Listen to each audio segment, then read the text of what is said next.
Welcome. My name is Mike Jadu. I'm one of the hosts here for the GASP Workshop 2020. I want to welcome you, a warm welcome to everyone here on the call. So the GASP Workshop is an event focused on statistical programming for applications across government and the private sector. Themes will include R and Python applications, data science, big data, and official statistics, open source software, statistical computing software, and more.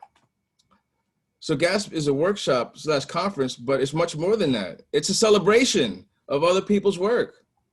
So in the past, people have said that the GASP workshop, at the GASP workshop, they were able to see how government offices and the private sector offices are using statistical computing programs to streamline their processes. And you'll definitely get a treat. You get that information from our event today.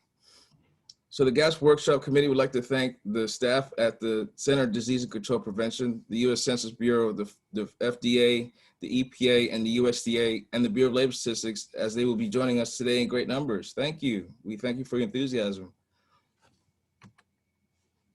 I'm trying to move the slides forward. All right, and we'd like to thank our sponsors. We have the National Science Foundation, the Federal Statistics Committees, the Federal Committee on Statistical Methodology, FCSM Interest Group, and Computational Statistics and Production of Official Statistics, the CSPOS, the Interagency Our Users Group, and the Washington Statistical Society. And those of you who are interested in joining Washington Statistical Society, they have this information here. There's lots of awesome events that they have throughout the year. And on normal conditions, they also have webinars and courses that happens periodically. And just to give us some more information about the Washington Statistical Society, we have Mark Otto. Let's welcome Mark Otto from the Washington Statistical Society to speak to us more. Hi, thank you, Mike. On behalf of Jill Deaver, Senior Director of RTI International and President of the Washington Statistical Society, welcome to GASP 2020.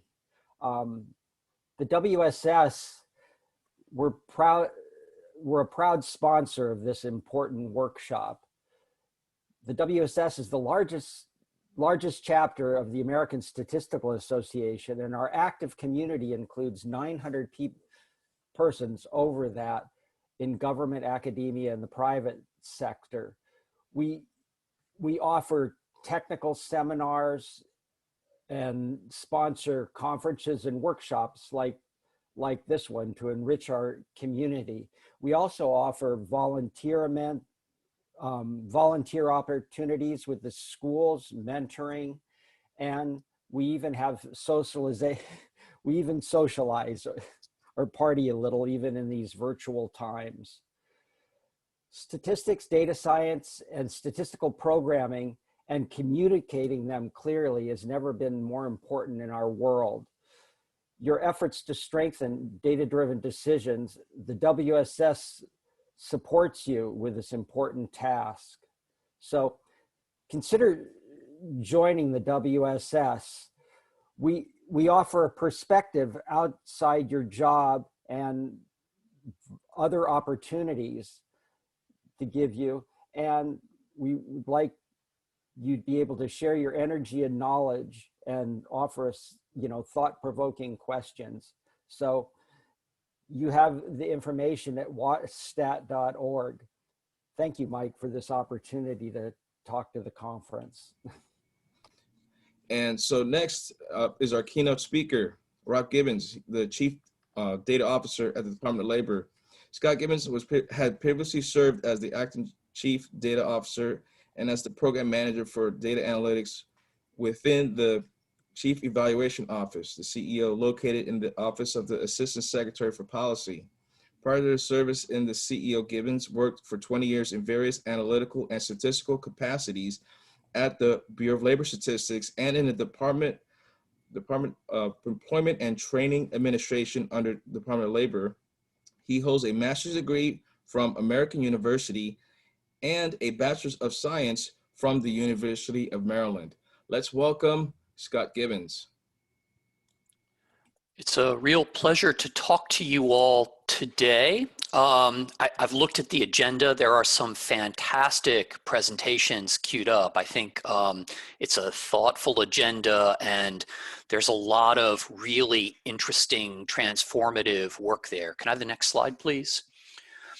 So I'm going to actually talk to you a lot about transformation today. I'm going to talk to you about the rapidly evolving, principally federal landscape for data management and data use legislation, and how I think analytical software, and in particular open source analytical software, is an amazing change agent, but how the sensibility around the way that it's adopted and used can oftentimes put ceilings on the benefit that we actually realize from it. And I'm going to walk you through some examples from our work and from other agencies, and sort of try to drive a little bit of discussion around contextualizing the implementation of this software sort of on a wider base to achieve some of these sort of big transformational goals that the government is trying to achieve. Next slide, please. So there's a rapidly proliferating set of policies and laws around data. I'm giving you sort of some hyperlinks here to the Evidence Act, which is sweeping in its scope, the Federal Data Strategy, the Geospatial Data Act of 2018, even the GREAT Act, which deals with things like grants and grant reporting from the federal government, and the need to build taxonomies to have really specific kinds of data. In response to this sort of proliferation of laws on data management and data governance that are really at their core trying to ensure that data is fit for purpose and can be leveraged, a lot of agencies are pushing data policy and data governance. So at the Department of Labor, our secretary back in 2019 issued Secretary's Order SO 02-2019, which you can find, and it really spells out a sort of a transformative vision for what they want the federal agency to do. Similarly, agencies like the Department of Defense and others, transportation, education, are coming out with data strategies and data governance plans. And at their core, what all of these things are really aiming for is trying to build culture within federal programs to more effectively manage, share, and use data as a strategic asset. Next slide, please. So it's worth really talking about this, because it's really easy to say, well, we're going to better manage our data, or we're going to use our data more widely. But fundamentally, that's culture change. It's not just a simple thing. There's a lot of euphemisms for this. You know, we say you can't turn a battleship on a dime, or culture eats policy for breakfast. You know, my dad used to have this expression. He said, words taste good in your mouth. It's really nice to say that we want to produce data that's fit for purpose and we want to make data informed decisions. But the culture of some organizations, it's hard to do. And I think, you know, one of the things that's really key to open source software is its ability for people to be able to innovate and to try alternative approaches, to test the feasibility of new things. And I think this is the reason why I think it's such a powerful change agent. It's this tool that lets people on their own, independently, or as parts of teams, or as parts of larger operations, engage in a kind of a productive, disruptive technology. And so culture change is hard. If it was easy, as I say here, somebody would have already done it by now. But I think thinking about how we deploy these tools to best achieve these goals is something, it's an overlooked challenge. Next slide, please. So again, the 2020 Federal Data Strategy Action Plan required agencies to do a number of different kinds of assessments. Assessments of the analytical skills among our staff, and data management maturity model assessments. This is everything from the technology we use, to the quality of our metadata, to the degree to which we're able to move data through the enterprise to be able to serve different kinds of purposes. the assessments, at least at the Department of Labor and from my discussion with other CDOs and other agencies, turned up a lot of cultural barriers to progress. It's not that we don't have technology, and it's not that we don't have tools. It's that we're running into problems where analytics are becoming sort of subservient to particular kinds of views in agencies. I'll tell you a quick anecdote. For about 3 years now, the Department of Labor has had a huge problem with attrition from data scientists. We go through a huge amount of effort to go find data scientists, and we bring them in, and then this is going to sound obvious in retrospect, but we sit them at a computer and we say, well, here's a copy of SAS and there's the data warehouse. Go do that data science thing you do. The organization has not culturally gotten to a point where it's really ready to be data driven. And so the kind of the innovative work that data scientists do with 1 foot in IT and 1 foot in data analysis is it's not really being tapped into. And so I think we as an agency are trying to make this cultural change, and we're trying to build stacks of tools and data structures that enable this kind of functionality, but it's challenging. And I think that it's no accident that these assessments are giving us this kind of feedback. It's a real problem, and it's a real challenge. Next slide, please. So I am obviously preaching to the choir when I talk about the transformative quality of this kind of tool. I think you all are here because you see a lot of value in these tools and you've done interesting things with them. That's exactly why you're here, to present on the kind of stuff that you've done. We could fill the hour in a kind of a round robin, everyone talking about interesting features or interesting qualities or capabilities that the software can bring. But at the same time, if there's no question that within our organizations, we have not made as much progress as we would like. And so I'm asking this question, I'm posing it. How do we best develop and deploy analytical software to not just build capacity, but to help achieve these broader goals of becoming more data informed as agencies? Next slide, please. So I'm just going to throw out a couple of potential answers just to begin sort of filling out what this space might look like. So, one potential answer is to reframe software within the goals we seek to accomplish. It's not just sort of getting R or Python installed on my computer. It's the ability to be able to begin experimenting with machine learning, or to try a Bayesian analysis, or to try a different kind, a support vector machine instead of a logistic regression. Another potential answer is to reimagine software as a mildly disruptive technology. This idea that with this software, there's very little cost in terms of me trying something new. It enhances the probability that I'll try to innovate, that I'll try something creative, that I can tap into the amazing communities of practice that these softwares have. The last is that I might seek to inform how our organization deploys software and whether that allows us to realize the potential that's there. To be able to say, just having access to sort of one enterprise product like SAS or Tableau is not really helping us try new things. And it may be possible that advocating for the analytical use case for a bigger toolbox is the way to go. Next slide, please. So we need to build capacity in a lot of different areas. It's not just the ability to analyze data. I think one of the things I'm sort of most involved with is, once we've done good analytics, how do we get those insights down to the frontline staff that are going to use them? I actually spend a lot more of my time working on things like ETL and kind of dashboarding and visualization systems to get these fundamental insights to people so that we can be more data informed. I think that the challenge of bringing this kind of software to the party is an underappreciated problem. Again, to sort of tell an anecdote about my organization, about 6 years ago, we started strongly advocating for the use of R within the department. And I had initially thought that this was going to be great. This is going to be part of our transformation. And it was a really bumpy road because the way that software was approved was generically, meaning anyone could get an IT tech to come and install it on their computer. And after about 18 months, I found that throughout the department, people had different versions of the software, different package loads.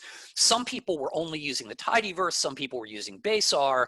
And why is this important? Well, when we were trying to do training sessions and to put out template code and to promote kind of standard operating processes, more efficient or effective operating processes, it was challenging because we first had to go in many cases, synchronize people's versions of either the IDE or the base engine, their package loads, all kinds of other things. And we had thought, this is great. It's free software. Everyone can adopt it. We'll get great scalability.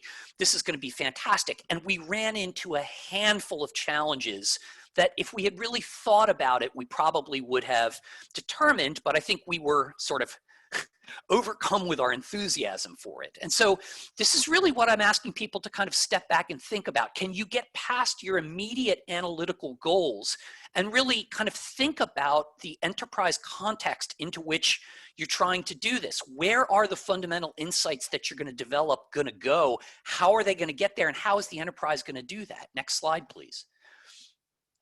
So, what are these goals that we want to seek to achieve that are broader than just getting R or Python or Julia installed on our computer? What are the specific capabilities that we need? Do we want to be able to experiment with new emerging methodologies? I can tell you oftentimes that I have people that come back from conferences and they'll say to me things like, I just came back from this conference and machine learning sounds great. I want to do machine learning, and I have to kind of get them to back up. I say, what's the problem you're trying to solve? Machine learning is a solution, but it may not be the problem. It may not be the answer to the problem that you have. Do people want to be able to experiment with the flexibility that these programs have, trying new packages, an easy ability to be able to not just visualize data, but map data, and then to pivot to things like spatial analysis. Beyond sort of basic dashboarding, we often need to find ways to then take the insights that we develop and have them ripple through our organization so that the analytics that we do end up having an impact on our mission. Next slide, please. So there are these dimensions that I think are worth considering. Again, I think these are things that people oftentimes bypass when in sort of their zeal to simply get access to the fundamental software. But both when you're communicating to your management and when you're communicating with your IT team and with your peers in the agency, it's worth being really clear about what it is that you're trying to do. I mean, from my point of view, reducing costs by encouraging people to try free open source software is great because I get really good scalability from that. I don't have license implications. I don't have problems with broad and wide uptake. In terms of scalability, there are additional issues around if we have people that have come from places where they maybe knew SAS or they knew Stata, will they be able to pivot? These platforms have tremendous distance learning and communities of practice, but will they be able to really utilize this software? Will our security policies allow us to leverage the packages and the rapidly evolving capabilities? Will we be able to stay current with the most interesting features? And ultimately, will we be able to create a solid user base within our organization? A lot of the potential is tied to this kind of broader and more universal use. Next slide, please. So I'd like to dive a little deeper into these to kind of really think about what it is that we hope is going to happen when we do these things. A lot of large enterprises find it easiest to just do an enterprise buy of a single product, and they like COTS products, that's off-the-shelf products like SAS or Stata, because they're supported and they can install them, and out of the box they work very predictably. But I have really found that a sort of a try before you buy model is really, really useful. Many years ago, I stood up a Tableau server and I bought a number of licenses for Tableau because people were coming back and saying, I went to a conference, I heard about Tableau and I really want to use it. I think it's going to transform our operation. So I'd give them access to our server and I'd give them 5 or 10 licenses. And after about 6 months, they'd come back to me and they'd give the licenses back. They'd say, I thought this was really going to change my operation, but it didn't. We just made graphs, and that didn't really change what we were doing. And it took them a while to get to that point. You could see them making a huge investment in going down that road only to discover the same thing. I think one of the things I'm going to advocate during this presentation is really advocating for a posture of having lots of tools, because I think experimentation with these things is critical. Every office enterprise mission is different, and you need to figure out if your staff and your office culture is going to allow these tools to thrive there. And so starting small and seeing whether or not there's value is a really good way to go. I think it's also the case that particularly for the federal people that are here, it's oftentimes the case that our budget process is also intrinsically linked to the way that we can make things like software scalable.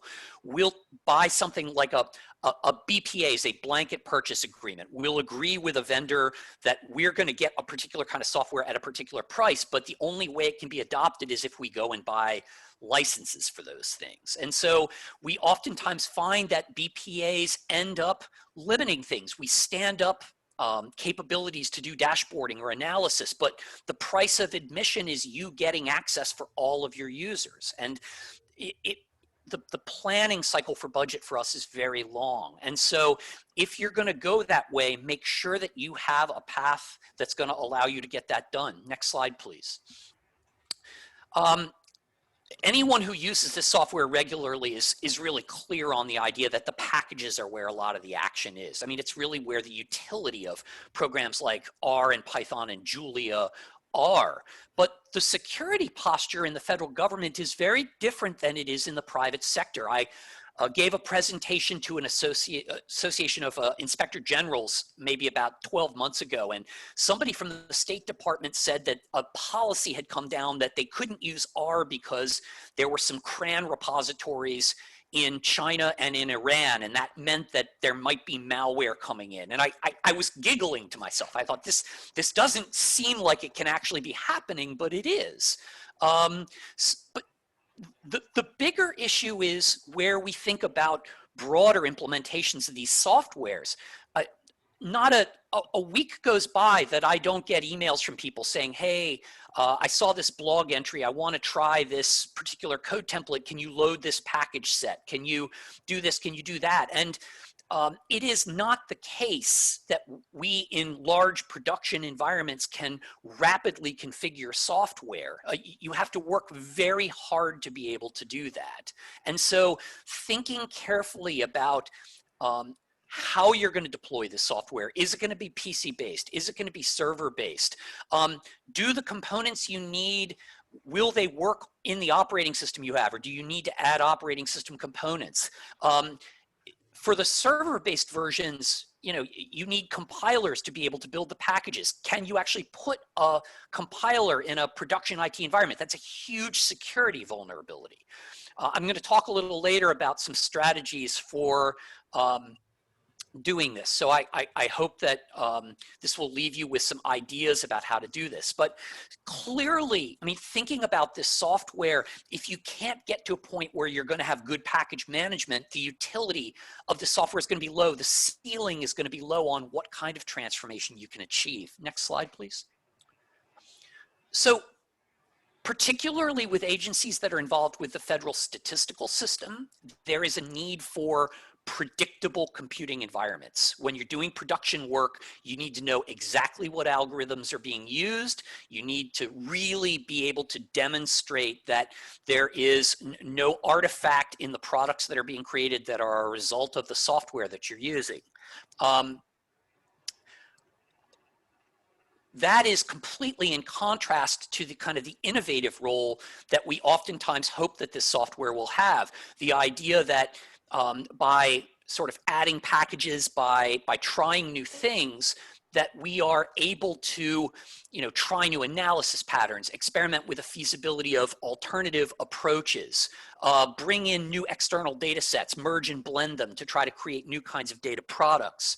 So this balance between, do we need systems that are consistent and predictable, or do we need systems that are agile and creative and reshapeable, like a lump of clay, into whatever we need today to be able to do the work that we're trying to do, is important. And I think particularly with large enterprise IT units, they want clarity around which one you're getting, and it's hard to get something that splits the difference between those two things. It might also be more productive to simply build both. And just again, to think about the life cycle of your analytics, and from the point that you're doing your experimentation and you produce insights, what is the ultimate goal for those insights? Where are they going? How will they need to be used? And are you building the capacity both to do the innovative side of things, but then also to turn to implement them, to use them on a day-to-day basis? Next slide, please. So this is a little bit technical, and I'm just going to cover it quickly. I think managing big enterprise services for open source software is becoming a migraine level headache really quickly. The package dependencies are becoming incredibly complicated. Some packages require underlying OS components. There's a popular package we use with a lot of the census mapping around Tigris and Leaflet, but it requires an underlying Unix component called GDAL that's not part of our base image at the Department of Labor, which means I need to go to our IT team and say, the base image that we run every server in our department on needs an additional component. And that's a very big discussion to have with them. It's not as simple as just adding R or Python. It's saying, for this to have the functionality that I need to make really cool, interesting, interactive maps, I need some additional things that you've stripped out of the base image. Some applications are requiring 64-bit Java, but the default for us is 32-bit Java. There are all sorts of IT level challenges with really getting all of the potential out of this software.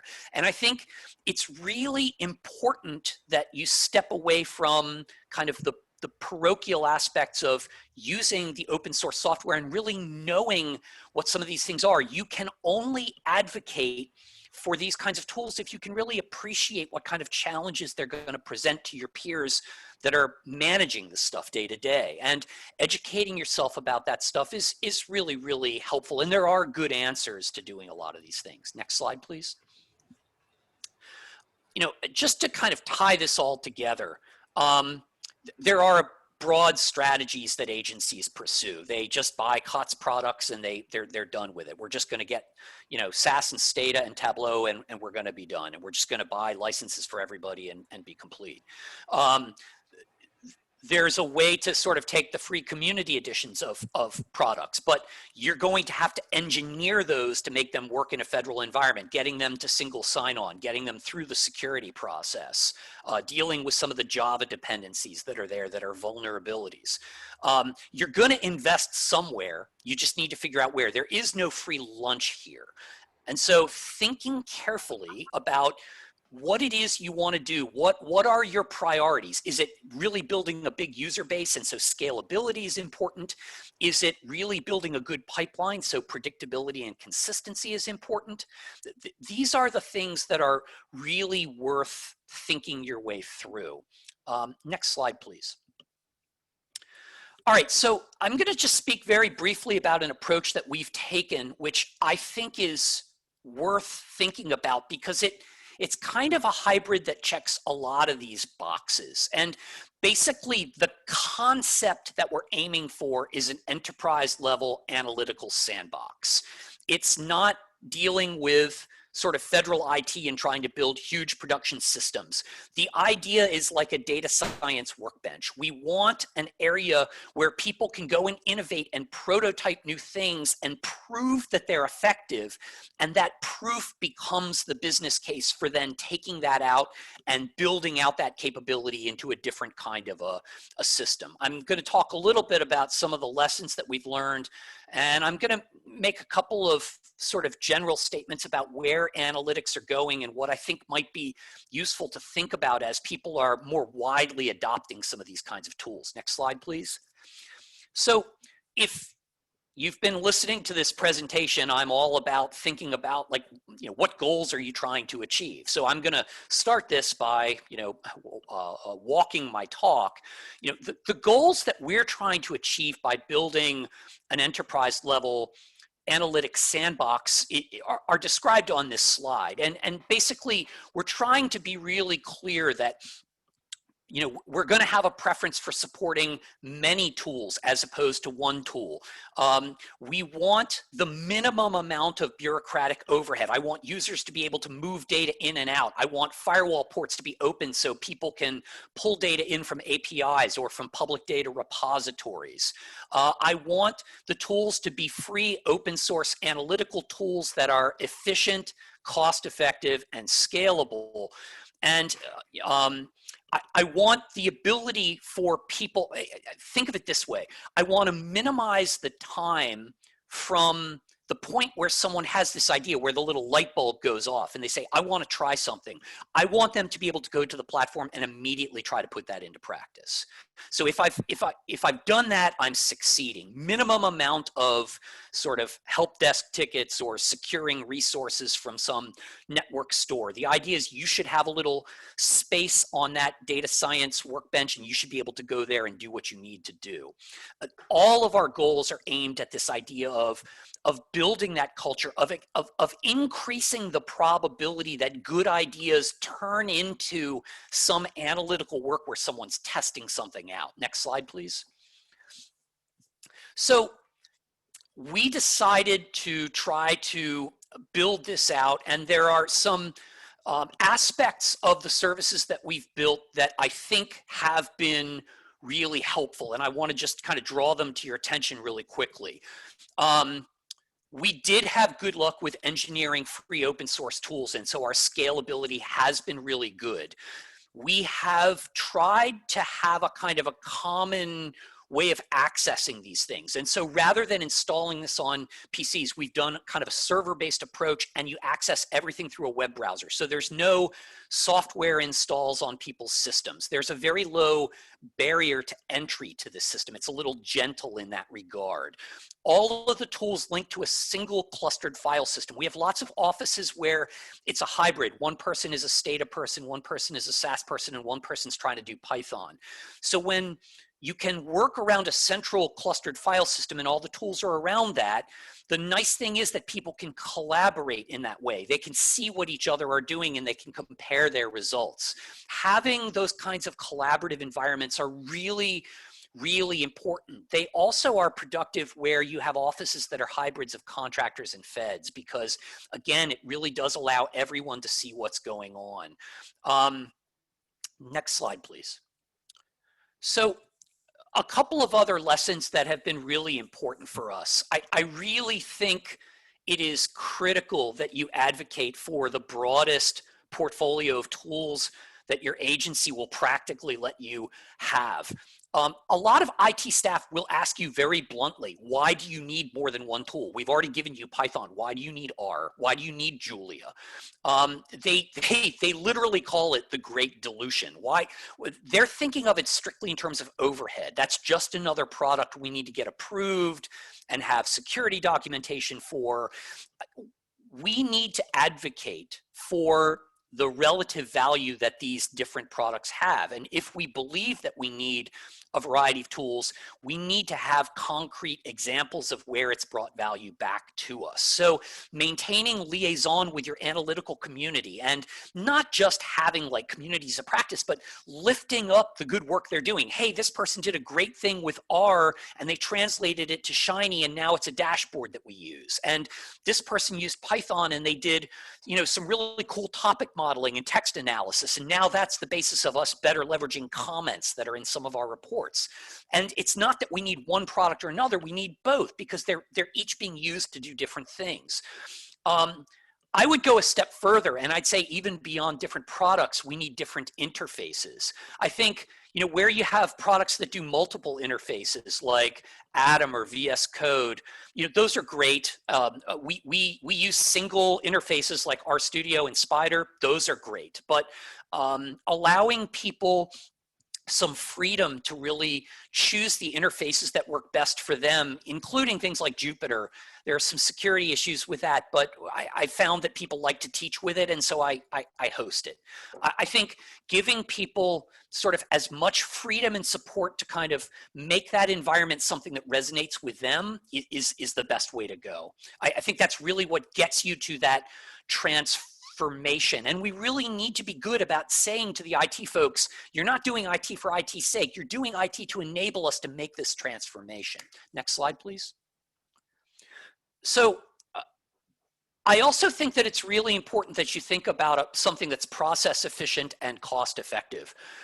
Recently, I lost about a year of tool development and analytical work as we basically went back and completely rebuilt our process. We use Docker and we containerize our applications, and I had to build a whole assembly line because we were basically spending all of our time constantly rebuilding computing environments. And rather than adding new tools and testing the feasibility of new things, all we were doing is just maintaining all of these different computing environments. And we took about a year and a half off to really automate that. And I'll tell you that thinking about the overhead and management of this stuff is really important, particularly where you want to go and have this be something that's really expansive across your enterprise. When you start scaling it up, your problems increase geometrically. When I say problems, I mean people asking for things, having questions, having comments, running into little bugs. These things end up tying up all your time. And so the ability to be able to rapidly maintain and deploy these things is so important. Next slide, please. I think that the title of this slide tells you everything you need to know. One of the things I'm a huge champion for is people being a champion. I think you need to show leadership and stewardship, and you need to put advocacy for these kinds of tools on your shoulder, and you need to carry it to the finish line.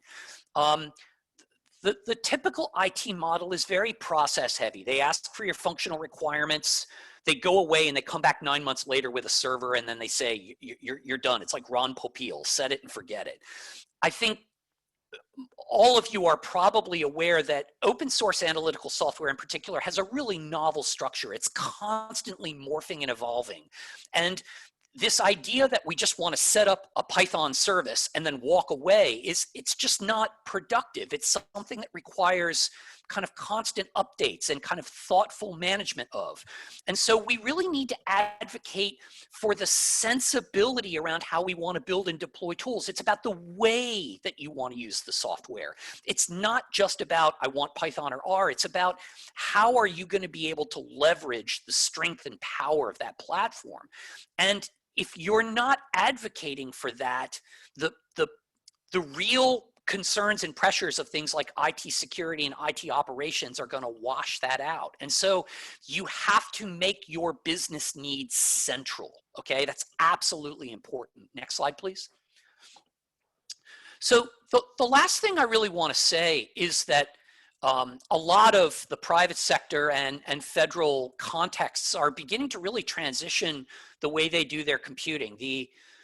For the last 2 decades, maybe, analysis has meant you have a PC and you've got software and you've got data locally and you're doing your work right there. And I think this idea that as we move to the cloud, your data is virtualized in a different place and your tools are virtualized in a different place.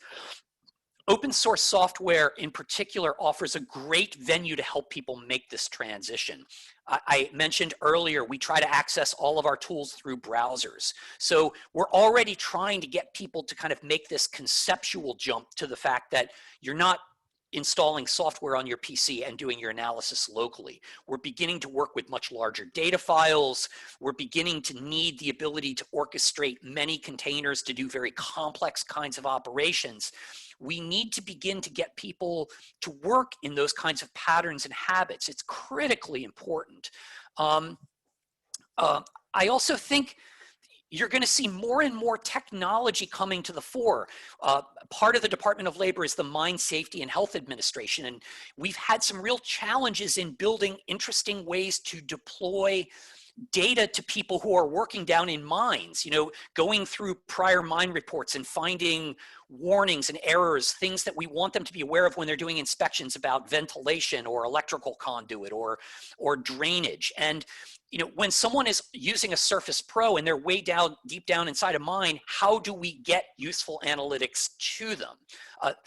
These are the kinds of challenges that we're beginning to face, and really beginning to think about where computing is going and what the broader trends are in how people are using these resources is so important. Next slide, please. So just really in summary, I think open source analytical software in particular, but all analytical software, is central to this transformation that the government is trying to make towards being more data informed, being more transparent, the ability to be able to better leverage our data, to be able to post, code bases that outside users can have better insight into how we're coming up with some of our decisions, how we're targeting some of our enforcement and inspections. The idea that the benefit that you all are seeing from an experimental perspective is rippling down to a lot of our operations, and that we're really beginning to kind of, as the quote there says, we're aligning the operation of tools with this hope that we have for a transformation. And it's just so critical that we think about how these tools are going to integrate into the culture of our operations, and how, if they're properly deployed and designed, they can best facilitate some of those kinds of changes. Next slide, please. So this is my contact information. I'd welcome anyone reaching out to me. Love to talk about this stuff. Happy to kind of chat with you, or to kind of find CDOs at other agencies that can help you with things. And if there's anything we can ever do to share anything that we're working with, happy to do that. And with that, I'll take any questions that anybody might have.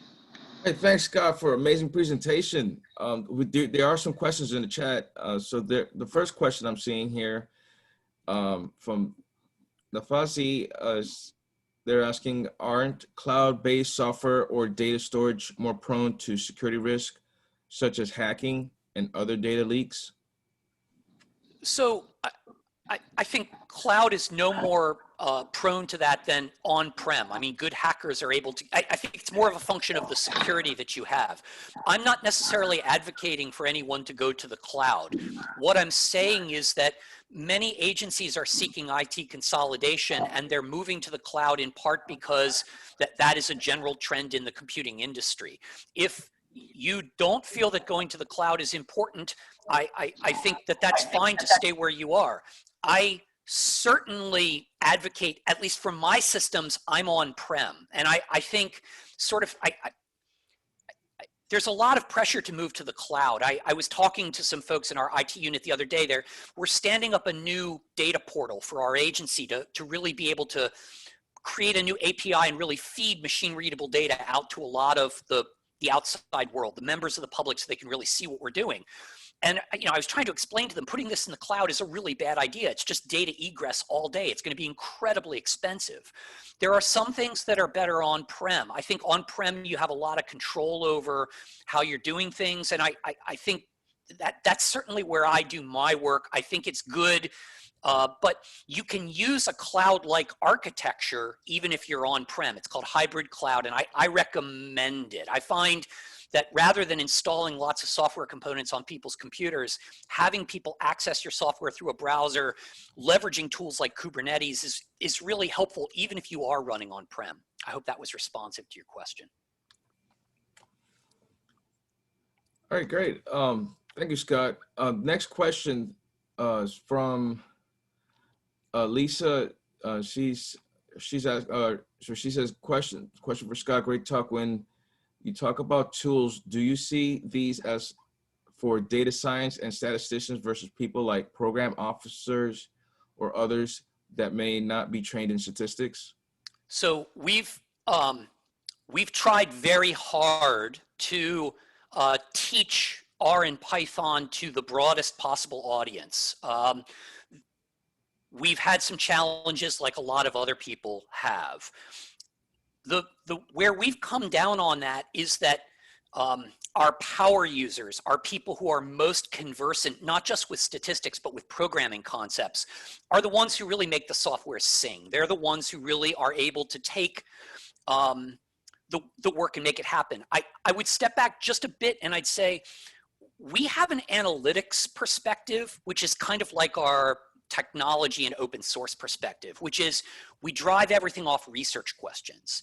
And so one of the things that we try to do is we try to build teams for our analytics. And so the program offices ask research questions, and we try to make sure those are good research questions, that there's data to answer them, and that there are methods that we can use.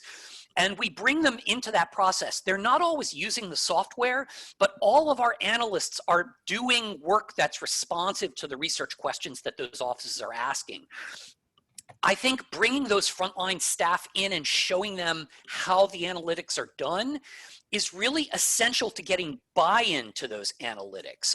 For years, we really struggled with producing great analytics, but the field staff would ignore them because they believed that their subject matter expertise was all they needed. Bringing the frontline staff in and showing them how those analytics are created without turning them into R or Julia or Python programmers, but just showing them this is where the data comes from, this is how we turn the data into insights, this is where we borrow data from different places around where we can find industry, where we can find violations, trends and patterns in the data. They don't need to know all the coding to understand how their research question is being processed. And I think bringing them into the analytics in a general way is a great way to go. We haven't had much luck with actually turning everybody into a data scientist. There's probably a separate discussion as well about whether you should centralize analytics within an organization or whether you should seek to put, say, like data scientists in each individual office. I think there are models for both of those, and that's a long discussion. I think both are very useful and both should be pursued. Other questions? Well, there's one comment. I think we'll end it there because we're a little bit over on time. This comment here, Mr. Gibbons, thank you for your presentation. As a federal employee for the Air Force working for the Air Force CDO, it was highly interesting to see what other government agencies are doing. We're attempting to build a unified data analytics platform ourselves. Specifically, we are leveraging Databricks. There's a lot of that going on right now. The only thing I draw your attention to is just really thinking about how your insights are going to be applied and making sure that you don't focus too much on the computing environment, but you focus on how those insights are going to flow out of the computing environment and down to the frontline staff where those decisions are going to be made. It's almost, in retrospect, funny, like people just don't think as much about that, but that's the whole reason that you're doing it. And if you're not really focused on that, I think ultimately the impact that you'll realize will not be as great as what you hope for. And I'll leave it at that. Okay, thank you so much, Scott. And thank you everyone for your great questions. I'm sorry we couldn't get to everyone's question, but if you have a burning question, please email Scott at his email provided within the chat. Everyone, let's give Scott a silent round of applause for his presentation today. It's a great presentation. Thank you, Scott.